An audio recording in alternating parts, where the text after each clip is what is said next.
इसी कंटेक्स्ट में मैं एक और टेक्निकल सवाल पूछना चाहूंगा आपसे कि ग्रास रूट डेवलपमेंट जब मैं बात करूं, बीइंग एन क्रिकेटर, तो वो कितना इम्पोर्टेंट है। ऐसा नहीं कि ऊपरी, जैसे अपन बोलते हैं कि ऊपरी ऊपरी नहीं, आपको बारीकियां भी बहुत अच्छे से आनी चाहिए। सो मैम, ये कितना इम्पोर्टेंट है और कैसे बीइंग आपकी जो जर्नी रही है खेलने के लिए, वो आपने कैसे मेंटेन किया, कैसे सीखा? और सेम जब आप अब लोगों को आप जब बता रही हैं, बच्चियों को आप जब सिखा रही हैं, तो वो आप कैसे उनको बताती हैं, या ये बोल लीजिए कैसे उनको भी उस लेवल तक का, कि हाँ आपको टेक्निकल उस लेवल तक का पता होना चाहिए। अभी तो बहुत सारी टेक्निक्स भी आ गई हैं अब तो, बट बीइंग एन एक्सपीरियंस, जो गुरु जो बताता है वो बहुत इंपॉर्टेंट रहता है, और वो जो रहता है निचोड़ रहता है। So how do you keep up with that? हाँ जी।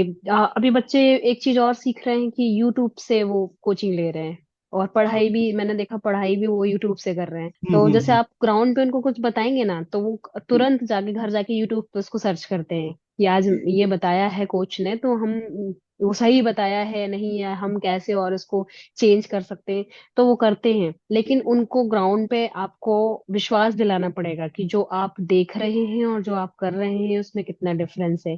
तो एज अ प्रैक्टिकल आप उनको करके जो भी शॉट, जैसे कि अगर आप उनको स्ट्रेट ड्राइव सिखा रहे हैं और आपने सिखाया, तो फर्स्ट ऑफ ऑल तो आपको क्लियर होना चाहिए। आपको उनके छोटे छोटे की पॉइंट्स प्रैक्टिकल करके दिखाइए, और जो भी आपका यूज हो रहा है कलाई का, जो भी आपका फोर्स यूज हो रहा है, जहाँ पे बॉल टच हो रहा है, जो भी है, आपको उसको एज अ प्रैक्टिकल पूरा करके दिखाना है। देन उससे करवाना पड़ेगा आपको, जो भी की पॉइंट्स है आपको पूरे समझाने हैं। बार बार उसका रिपीटेशन करवाना है, मतलब उसके दिमाग में आपको ये डालना है कि जो आप प्रैक्टिकल कर रहे हो वो आपको सही लगा, या जो आप देख रहे हो वो आपको सही लगा। सही और गलत का जब भी आप उनको डिफरेंस बता पाएंगे, जब वो खुद ये बोलेंगे कि हाँ इसमें डिफरेंस है। और जब वो पुल शॉट मारता है तो घूम के अगर मार रहा है, तब बॉल बाहर ज्यादा फोर्स से जा रहा है, या फ्लैट बैट से मार रहा है जब बाहर जा रहा है, कौन से शॉट में बॉल ज्यादा तेज बाहर गया है, कौन से शॉट में धीरे रह गया है, ये सब डिफरेंसेस उनको समझाने पड़ते हैं। तो आप प्रैक्टिकल में उनको समझाइए। जैसे अगर कोई चीज उनको लग रहा है कि ये नहीं समझ रहा है, नहीं समझ में आया, आप खुद उनको रिपीटेशंस करवाइए।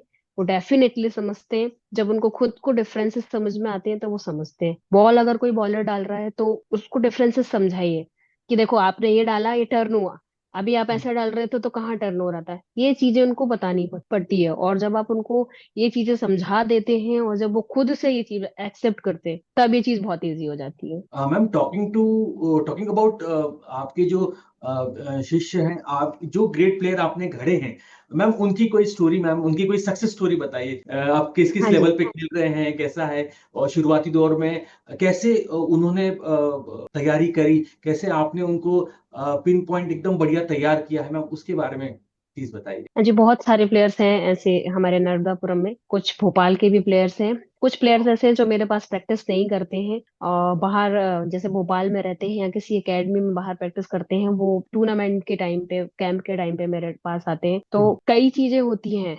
मैं ये नहीं मानती कि आप वहां पे गलत कोचिंग ले रहे हैं या आप बहुत परफेक्ट बन के आएंगे, लेकिन कुछ चीजें ऐसी हैं ड्यूरिंग टू टूर्नामेंट या एज अ डिवीजन कोच मैं ही आपको समझा सकती हूँ। अभी बच्चे क्या होते हैं कि ईगो पे भी बहुत जल्दी ले लेते हैं, तो उनको चीजें हाँ। समझाना बहुत मुश्किल होता है। तो आपको उनको पहले तो उनको ये चीज बतानी पड़ेगी कि हर कोच की या हर हर इंसान की अलग अलग भूमिका होती है। हो सकता है कि आप नेशनल लेवल पे जो कोच है वो आपको कुछ अलग बताए स्टेट लेवल पे, लेकिन कब कहाँ किस चीज का यूज करना है ये आपको वो ही बता पाएगा जो आपको एज एसोसिएशन आपके साथ रहेगा।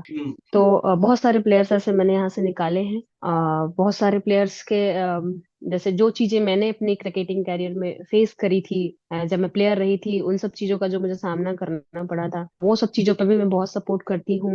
लाइक यहाँ से यामिनी बिल्लोरे, कल्याणी जाधव, नामिका रघुवंशी, ये सारे प्लेयर्स मेरे साथ के निकले हुए हैं। वेदही राजपूत जो अभी अभी अंडर 16 में है, Vanya Shukla, Mahi Thakur. Mahi Thakur is a very good player. वो छोटी सी बच्ची, मतलब 10 साल की बच्ची मेरे पास आई थी बरकतुल्लाह में ही, और आज वो अंडर 19 एमपी खेल रही है। और उसको जैसे कुछ भी छोटा सा भी कुछ भी मैं बताती हूँ तो वो बहुत जल्दी उसको सीखती है, और आज वो अंडर 19 टीम में है। और मुझे पूरी उम्मीद है कि वो इंडिया खेलेगी। Very good. हालांकि वो मेरे पास प्रैक्टिस नहीं करती है, वो टाइम टू टाइम मेरे पास आती है। और ऐसे बहुत से प्लेयर्स नर्मदापुरम से एमपी खेल रहे हैं। टोटल 11 प्लेयर्स नर्मदापुरम से मध्य प्रदेश रिप्रेजेंट कर रहे हैं, और बहुत जल्दी यहाँ से एक इंडिया प्लेयर निकलेगा। डेफिनेटली ये तो बहुत अच्छा है कि ऐसा ही हो, और एक नहीं मेरे ख्याल से 4-5 निकले। Continuing to this question only, इसी में ही आगे जो जो यंग एस्पिरेंट है, जो जो अभी क्रिकेट में कैरियर करना चाहते हैं, नए बच्चियों की जब मैं बात करूं, तो मैम उनको आप क्या सलाह देना चाहेंगी? कुछ पिन पॉइंट्स बताएंगे कि हाँ, शुरुआत में ही आपको ये चीजें करनी चाहिए, इनका ध्यान रखना चाहिए? हाँ, फर्स्ट ऑफ ऑल तो मैं चाहूंगी कि अगर जैसे आप छोटे से ही अगर डिसाइड कर लेते हैं, वैसे ये चीज पेरेंट्स को बहुत ज्यादा समझनी होगी। हम्म। क्योंकि क्या होता है कि क्रिकेट ऐसी चीज है, बहुत बारीकियां हैं, बहुत टाइम लगता है चीजों में, और बहुत सीखना पड़ता है। तो राइट। मुझे लगता है कि बहुत जल्दी स्टार्ट करना चाहिए क्रिकेट, क्योंकि मैंने लेट चालू किया तो मैं आज भी उस चीज को सोचती हूँ कि काश मैंने जिन सालों में हैंडबॉल या खो खेला, काश मैं पहले क्रिकेट खेली होती तो शायद आज मैं भी इंडिया प्लेयर होती। तो मेरा बहुत शॉर्ट टाइम पीरियड रहा क्रिकेट का। तो मुझे लगता है बहुत जल्दी स्टार्ट करना चाहिए, और स्टार्टिंग टाइम से ही डोंट वेस्टिंग योर टाइम। मतलब आप, अगर आपको क्रिकेटर बनना है तो आप अपना बिल्कुल भी 1 मिनट भी समय आपका खराब मत करिए।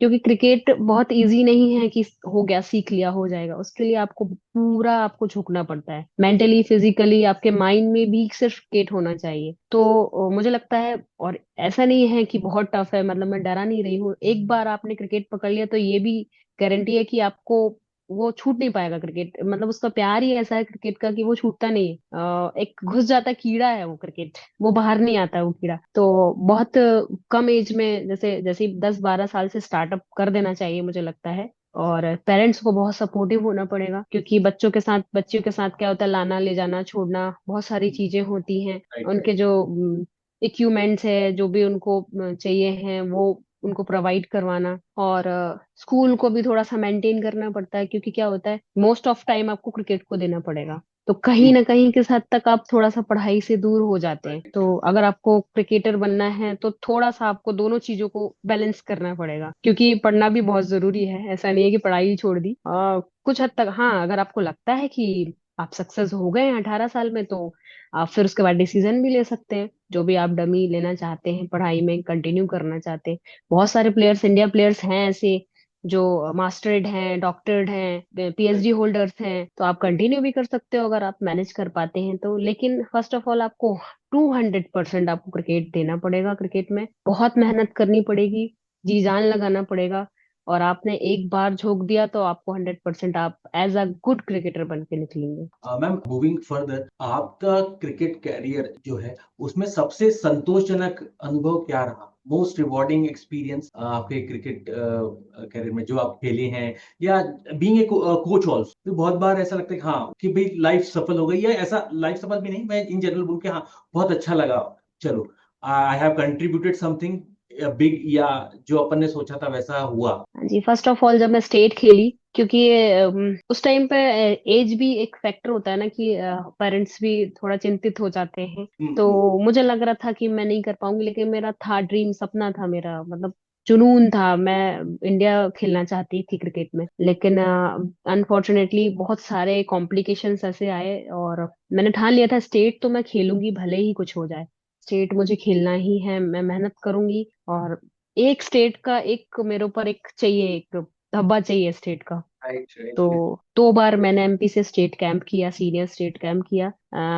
कुछ कारणवश मैं वहां सेलेक्ट नहीं हो पाई। देन फिर बहुत मैं डिप्रेशन में भी चली गई थी कि पता नहीं अब क्या होगा, मैं खेल पाऊंगी नहीं, क्या होगा, छोड़ना पड़ेगा, क्या कैसा क्या। तो पता नहीं कैसे, वो तो मेहनत की थी, तो मैंने बोला ना, खाली नहीं जाता। और जो राइट। राइट। सपना देखा था कि स्टेट खेलना है, मेरे पास ये नए स्टेट बने हुए थे, मेरे पास चांस आया, मैंने ट्रायल्स दिए और कैंप वगैरह किए, वहां पे मेहनत करी और फाइनली मैं स्टेट खेली और I am a state player. ये एक मेरे लिए एक बहुत संतोषजनक बात है कि मैं अब गर्व से कह सकती हूँ कि I am Ranji trophy state player, senior women's team. और सेकंड ये था कि जैसे ही क्रिकेटिंग करियर स्टार्ट किया था, अभी खाली मैं संतुष्ट नहीं हूँ जब तक मेरा एक प्लेयर इंडिया नहीं खेल लेता, डेफिनेटली मैम, लेकिन जल्दी फिर भी, खेलेंगे। हाँ फिर भी जब मैंने स्टार्ट किया था तो मेरा था कि मेरा पर्सनल मेरा प्लेयर एमपी खेलना चाहिए। और आज मेरे इतने सारे प्लेयर एमपी खेल रहे हैं और राइट, मेरे राइट। पर्सनल खुद के दो प्लेयर, जो मेरे खुद के दो प्लेयर हैं वो एमपी खेल रहे हैं, तो ये मेरे लिए बहुत मतलब प्राउडफुल है और मैं संतुष्ट हूँ। लेकिन बस एक इंडिया प्लेयर और मुझे चाहिए, उसके बाद मेरे सारे सपने, क्योंकि जो सपना मैंने देखा कि मुझे इंडिया खेलना है, तो मेरा एक बच्चा इंडिया खेलना बहुत जरूरी है। डेफिनेटली मैम, वो भी बहुत बहुत जल्दी पूरा होगा। और जैसा मैंने कहा कि एक नहीं दो तीन होने चाहिए, और वो भी होंगे। क्योंकि इतने सारे आपने प्लेयर गढ़े हैं, इतने को कोचिंग दी है, तो डेफिनेटली उसमें से बहुत सारे हीरे हैं। तो ma'am, talking to very specific, आप बीइंग इन कोचिंग रिस्पॉन्सिबिलिटी और पर्सनल लाइफ, तो मैम आप ये कैसे बैलेंस करती हैं मैम, हाँ जी, इसके बारे ये भी थोड़ा सा कॉम्प्लिकेटेड क्वेश्चन है आपका, क्योंकि आफ्टर बैचलर लाइफ में आप बहुत सारी चीजें हो जाती हैं। आफ्टर मैरिज आपको एक फैमिली की रिस्पॉन्सिबिलिटी आपके ऊपर आ जाती है और लॉज भी होते हैं, सारी चीजें डिफरेंस, एक अलग लाइफ रूटीन में आप चले जाते हैं और एक अलग माहौल मिलता है आपको। तो हालांकि बहुत सपोर्टिव हैं लॉज, मेरे जो हस्बैंड है वो भी बहुत सपोर्टिव हैं, बहुत नहीं बहुत ज्यादा सपोर्टिव हैं, शायद इस वजह से मैं भी आज मैं जो भी हूँ, अपना क्रिकेट कोचिंग कैरियर स्टार्टअप है मेरा, आज मैं गर्व से कोचिंग दे रही हूँ, बाहर जाती हूँ, सारी चीजें मैनेज करती हूँ, तो ये he is very supportive.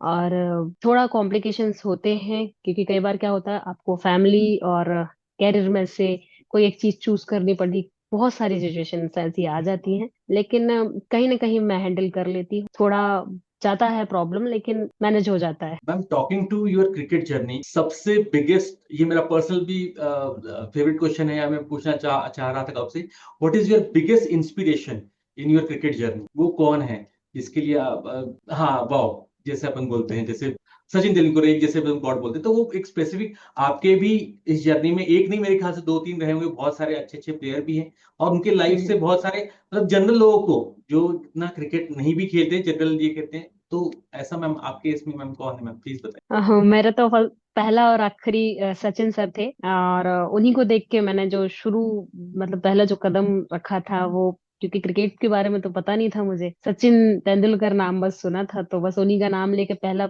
Ground पे पैर रखा था मैंने, और उनकी पूरी लाइफ जर्नी मैंने पढ़ी है, देखी है, उनको फॉलो करती हूँ, उनके रूटीन्स फॉलो करती हूँ, तो वो मेरे बिगेस्ट इंस्पिरेशन आप बोल सकते हैं कि उनसे ही मैंने बहुत सारी चीजें सीखी है। हालांकि पर्सनली कभी नहीं हो पाया, बहुत दूर से मैंने उनको देखा भी है, लेकिन वो भी एक मेरा है कि मैं उनसे एक बार मिलना चाहती हूँ और उनसे बहुत सारी चीजें मैंने सीखी हैं। वो मेरे मतलब एज अ ओपनर बैट्समैन भी मैंने जो स्टार्ट किया था वो उनकी बैटिंग स्किल्स को देख के, उनके वीडियोस देख के, और जो भी वो अपने पर्सनल लाइफ में भी जैसे व्यवहार रखते हैं लोगों से, वो सब देख के मैंने उनसे बहुत कुछ सीखा है। और अगर ऐसे मैन टू मैन मतलब पर्सनली देखा जाए तो हमारे जो डायरेक्टर अखिलेश शर्मा सर हैं, अभी रिटायर्ड है वो, उनसे मैंने बहुत सारी चीजें सीखी है। मतलब वो काफी मेरे मतलब ग्रैंड मतलब दादाजी के एज के हैं, अभी तो काफी एजेड है वो, लेकिन जब मैं एडमिशन लिया था तो उनसे उनसे मैंने बहुत सारी चीजें सीखी।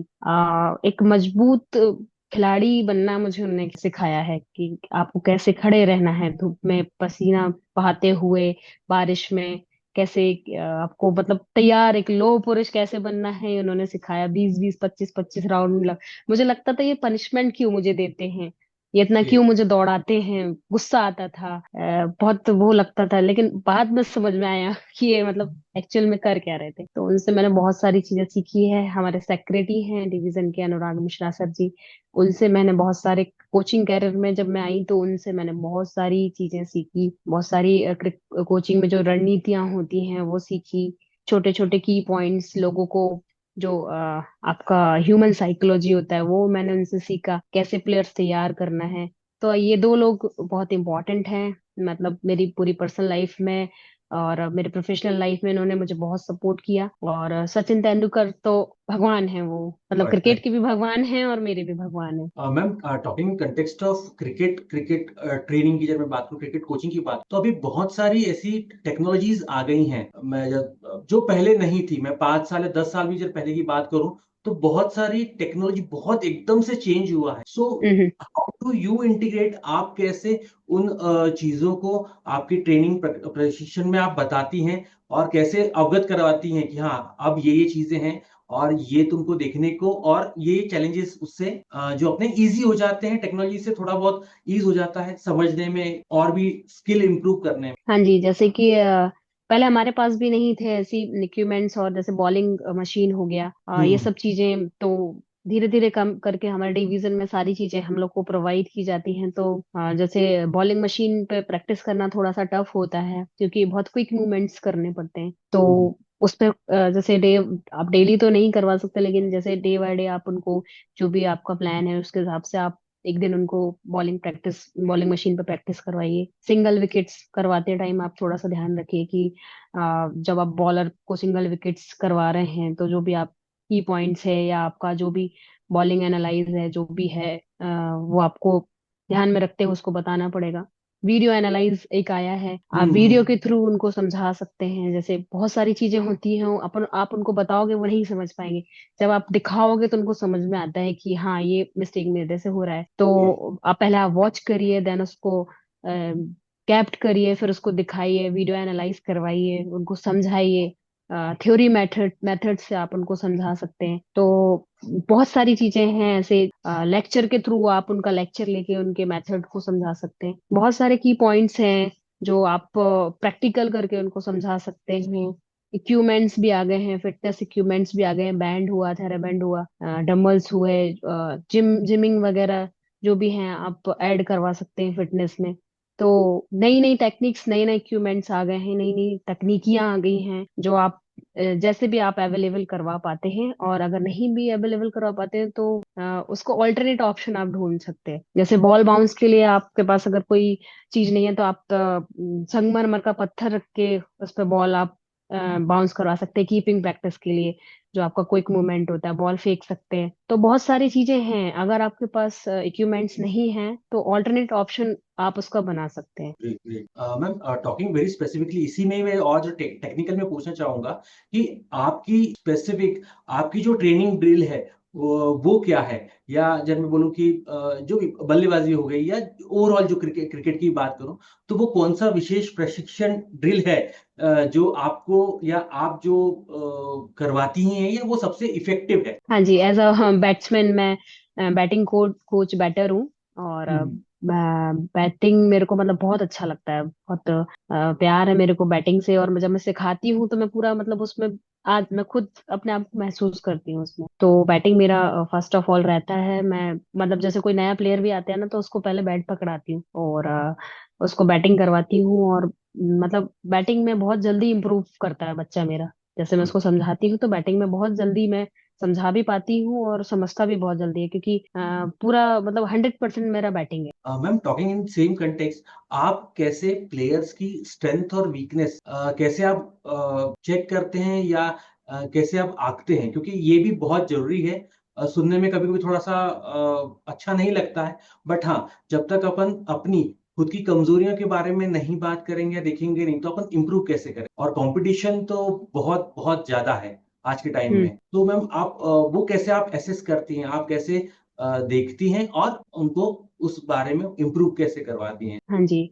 उनको आप सबसे पहले तो जो ट्रेनिंग सेशन है वो आप मतलब मैं डिसाइड करती हूँ। और जो भी फिटनेस सबसे पहले इम्पोर्टेंट जो मेन रोल होता है फिटनेस उनका, फर्स्ट ऑफ ऑल फिटनेस उनका डेवलप करती हूँ। और फिटनेस में ही समझ में आ जाता है बच्चा कितना स्ट्रांग है कितना वीक है। और जैसे फिटनेस में अगर वो वीक है तो उसका fitness level first of all बढ़ाना, उसका डाइट चार्ट बनाना, कौन सी फिटनेस उसके लिए सही है, किस चीज से वो ज्यादा स्ट्रांग बन पाएगा, वो चीजें मैं डेवलप करती हूँ। देन फिर डिसाइडेड टू प्ले मतलब गेम्स स्किल्स जो भी उसके लिए अच्छा है, जैसे बॉलिंग या बैटिंग में वो क्या अच्छा कर रहा है वो मैं डिसाइड करती हूँ। जैसे बॉलिंग के लिए कुछ बच्चे जिसकी हाइट अच्छी है वो अच्छे निकल जाते हैं, कभी कभी किसी का हाथ पूरा घूमता है तो वो निकल जाते हैं। वो पहले डिसाइड करती हूँ, जैसे कि कोई कभी कभी ऐसा फंस जाता है कि उसका वो बैटिंग बहुत अच्छी करता है लेकिन उसको बॉलर बनना है, तो वो चीजें थोड़ा सा मतलब हो जाती हैं, थोड़ा टफ पड़ जाती है, लेकिन उसको फिर बॉलिंग भी सिखाना, तो कंटिन्यूअसली उनकी जो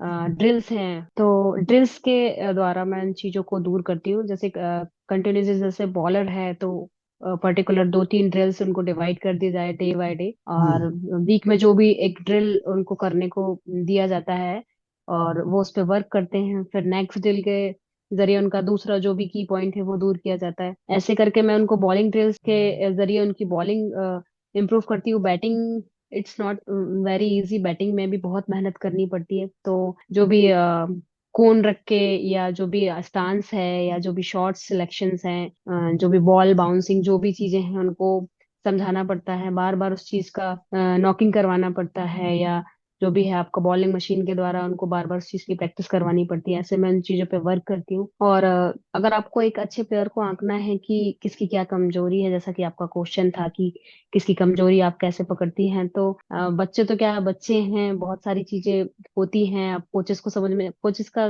मैंने आपको बताया कोच नहीं होता, वो एक माँ का काम करता है, तो राइट। समझ में आ ही जाता है कि उसकी क्या कमी है और उस कमी को कैसे दूर करना है। लेकिन बहुत मेहनत लगती है उनको समझाने में, दूर करने में।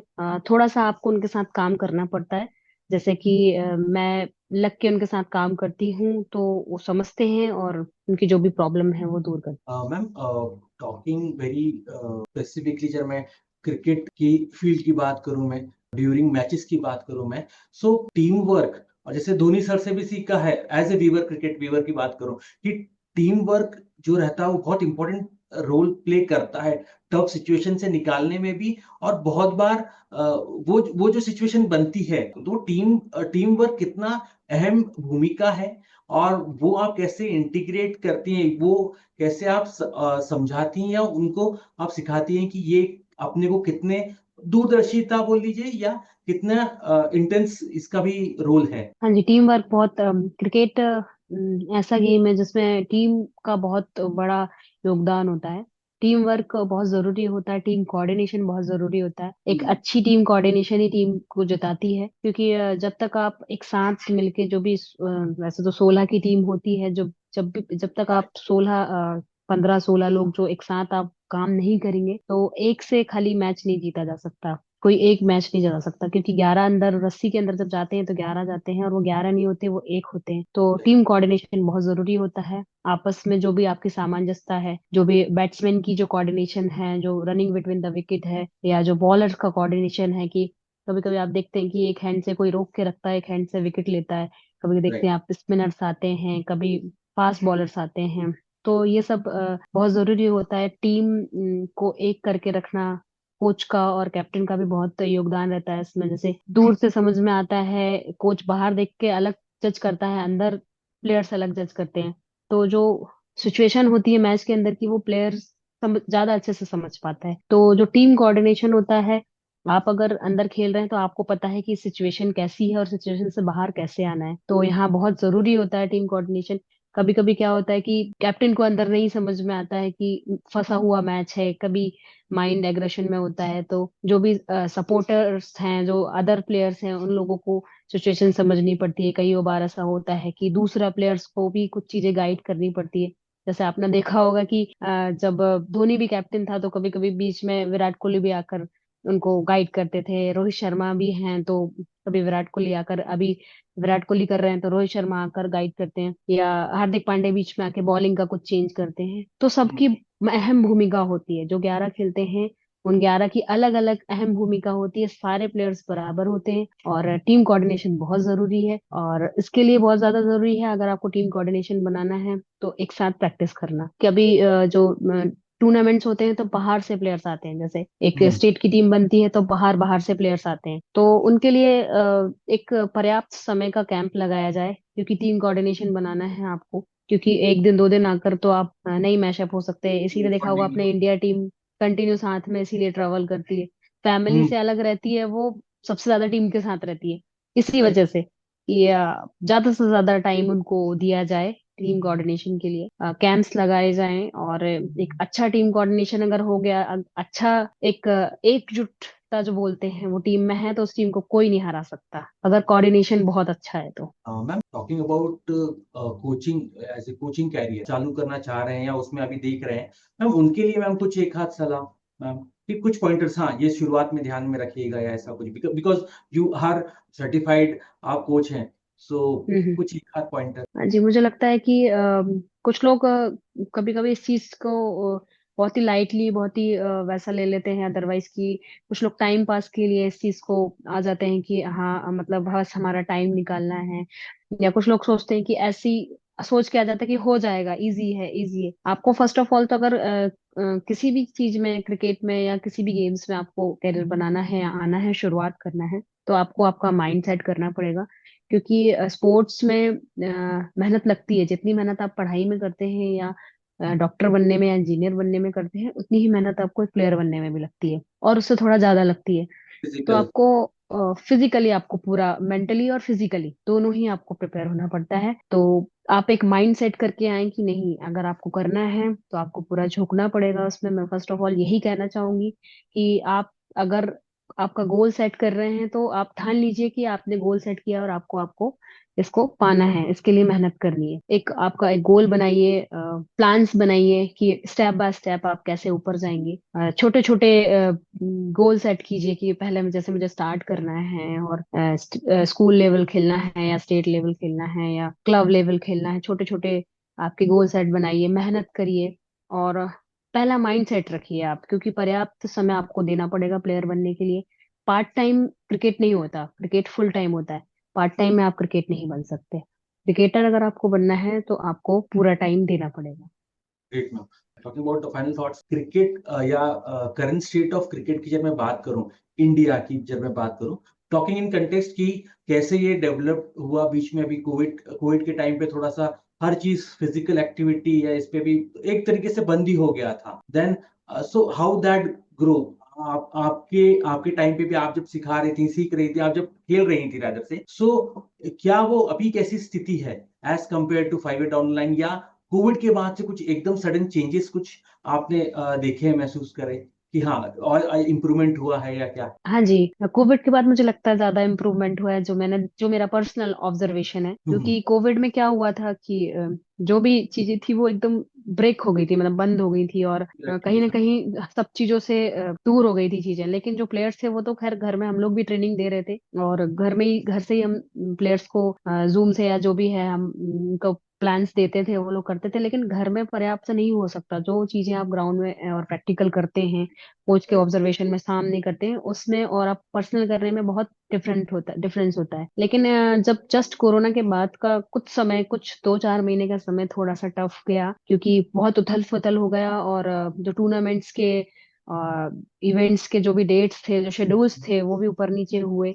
बीसीसीआई के शेड्यूल्स भी बहुत ऊपर नीचे हुए। जो घरेलू क्रिकेट था वो भी बहुत ऊपर नीचे हुआ, क्योंकि सारी डेट्स वेट्स और जो भी था, थोड़ा सा डिफरेंस आया, थोड़ा टाइम लगा एक रिदम में आने में।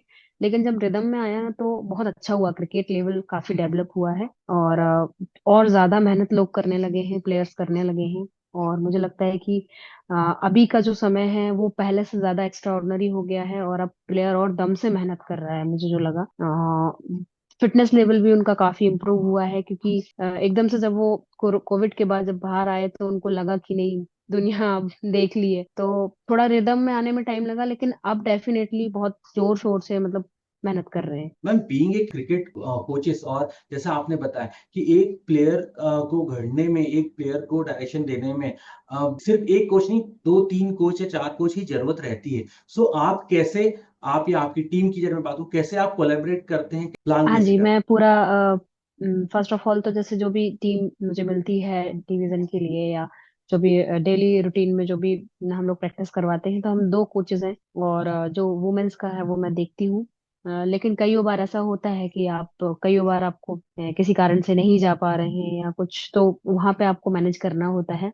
तो दोनों का कोऑर्डिनेशन करना पड़ता है कि आज आपको ये कराया है तो कल आपको ये करवाना पड़ेगा, आज बैटिंग की है तो बॉलिंग करवानी पड़ेगी। तो ये थोड़ा सा मैनेज करना पड़ता है। और जो भी चीजें हैं, जैसे कई बार बहुत सारी चीजें होती है कि प्लेयर्स ज्यादा होते हैं, तो बहुत सारी चीजें आप नहीं समझा सकते, तो आपको दूसरे कोच की जरूरत पड़ती है, तो आपको फिर उनका मतलब उनकी हेल्प लेनी पड़ती है। तो आप मतलब उनके पास भेजकर बच्चों को, कोई कुछ चीजें ऐसी हैं जो आपसे नहीं समझ रहा है बच्चा, हो सकता है वो दूसरे कोचेस से समझ जाए, तो आप उनके पास भेजकर उनको करेक्ट करवा सकते हैं। और वैसे तो ऑल ओवर देखा जाए तो सभी मैं ही मतलब जो भी गर्ल्स टीम का जो भी है सब मुझे ही देखना पड़ता है, तो सब कुछ मैं ही मैनेज करती हूँ, प्लान सेटअप करती हूँ। जैसे मॉर्निंग में फील्डिंग सेशन और फिटनेस सेशन रखती हूँ, शाम को जो भी ड्रिल्स और जो भी नेट्स होती है वो रखती हूँ। तो सेशन वाइज डिवाइड करके मैं ऑल ओवर पूरा मैनेज कर लेती हूँ। मैम, टॉकिंग अबाउट जो नए जो क्रिकेटर्स हैं या नए जो कोचेस हैं मैम, उनके लिए आप एक क्या संदेश देना चाहेंगे? जो नए क्रिकेटर्स हैं उनके लिए मैं यही कहना चाहूंगी कि आप मेहनत करते जाइए और 100% दीजिए आपका। आप मेहनत करेंगे, ये मत सोचिए कि मैं करते जा रहा हूँ मुझे नहीं मिल रहा है, या मुझसे हम्म, नहीं हो रहा है, या हम्म, अब मुझे छोड़ देना चाहिए, या कई बार निराश हो जाते हैं, कई बार मतलब डीमोरलाइज हो जाते हैं कि नहीं अब नहीं हो रहा है। क्यों नहीं हो रहा है? क्योंकि आपने देखा होगा क्रिकेटर्स के 4 4 5 5 साल बहुत टर्म जाते हैं, बहुत मतलब 4 4 साल क्रिकेट पीछे चला जाता है उनका, 4 4 साल वो सक्सेस नहीं हो पाते हैं। लेकिन जब आप आते हो, जब आप कंटिन्यूस 4 साल में जो आपने मेहनत करी, जब आप 5वें साल में अगर आपका टाइम आता है तो आप बिल्कुल फाड़ के आते हो। तो आप ऐसा मत सोचिए कि नहीं हो रहा है यार, नहीं कर पा रहा हूँ, छोड़ देता हूँ, ऐसा मत सोचिए। आप मेहनत करते जाइए, मेहनत करेंगे और आपने वाकई में 100% मेहनत करी है तो आप कहीं ना कहीं सक्सेस हो ही जाएंगे क्रिकेट में। क्योंकि क्रिकेट मांगता है हार्ड वर्क और वो आपको करना पड़ेगा, विदाउट हार्ड वर्क क्रिकेट नहीं है। मैम, फाइनल क्वेश्चन आपसे पूछना चाहूंगा कि what do you love most about being involve into cricket? आपको क्रिकेट में सबसे ज्यादा पसंदीदार क्या लगता है, और उसके बारे में जो जो आप शेयर मोमेंट्स आपको जो शेयर करते हैं मैम, प्लीज। हाँ जी, मेरे को क्रिकेट में सबसे ज्यादा बैटिंग ही पसंद है, और ओपन बैटिंग पसंद है। मतलब मेरे को ओपन जाना बहुत अच्छा लगता है। जैसे कि अगर वन डाउन में आप भेजेंगे तो वो मेरे को हजम नहीं होता। मेरे को अगर मतलब अगर मैं क्रिकेट खेल रही हूँ और क्रिकेट मेरे को, तो मेरे को, और जब मैच भी जैसे कोई देखती हूँ तो जो ओपनर आता है, तो हम्म, इसीलिए मुझे सचिन सर भी बहुत पसंद है, मतलब मेरे इंस्पिरेशन रहे हैं। क्योंकि ओपन मतलब मेरे लिए बहुत वो है कि मेरे को बहुत लगता है कि ये ओपन आ रहा है, हाँ एक इंटरेस्ट आता है, एक लव आता है कि, और खेलती हूँ जब भी मुझे ओपन चाहिए। जैसे वन डाउन में आपने भेजा है तो वो मुझे हजम नहीं होगा, वन डाउन ही मतलब ओपन ही मीन्स ओपन, पहला बॉल जो टच करना है बैट पे वो मुझे ही करना है। तो वो जो पहला बॉल आता है और जो मेरे बैट से मैं स्ट्राइक लेके दो जो प्ले करती हूँ, वो मेरे को बहुत पसंद ग्रेट, ग्रेट, ग्रेट। मैम, अभी के लिए इतना ही। वैसे आपने बहुत सारी चीजें बताई, बहुत सारे इंटरेस्टिंग टॉपिक्स के बारे में भी आपने कुछ पॉइंटर्स भी आपने बताए, तो उसके लिए very very thank you very much. आपने अपना कीमती टाइम दिया आपके बिजी बिजी शेड्यूल से, being a coach, being a cricketer, और बाकी भी एक्टिविटी, पर्सनल लाइफ, इसके लिए भी आपने वहां से टाइम निकाल के मेरे को टाइम दिया, इसके लिए really I am thank you. Yogiram channel में आपने, योगीराम पॉडकास्ट में आपने टाइम दिया और बहुत सारी अच्छी अच्छी चीजें बताई। मैं चाहूंगा, एक और रिक्वेस्ट करना चाहूंगा कि आप और भी आगे भी इसी कड़ी में आप थोड़ा सा और टाइम निकालें, और कुछ टेक्निकल, कुछ स्पेसिफिक भी जो टॉपिक्स हैं, जब मैं सिर्फ बैटिंग की बात करूं या सिर्फ मैं बॉलिंग की बात करूं, या जैसे ऑलराउंडर, आजकल ऑलराउंडर की भी बहुत ज्यादा इंपॉर्टेंस देखते हैं, या जैसे विकेट कीपिंग भी बहुत एक वास्ट ये है, स्कोप भी है। है। और आफ्टर धोनी सर के बाद भी उसमें एक थोड़ा सा इंटरेस्ट भी लोगों का जागा है, एज ए व्यूअर भी मैं जब बात करूं तो मैम उसमें भी आप जब भी आपके आपके समय के हिसाब से, आपके टाइम के हिसाब से आप बताइएगा, तो उस पर मैं बात करना चाहूंगा। और जो आपने पॉइंट्स बताए, टिप्स बताए, वो बहुत बहुत ज्यादा यूजफुल हैं, और जो जो भी ये देखेगा उसके लिए बहुत ज्यादा इंपॉर्टेंट रहेंगी। तो हाँ मैम, जी sir, thank you very much. Thank you sir, thank you so much, आपको भी धन्यवाद, थैंक यू।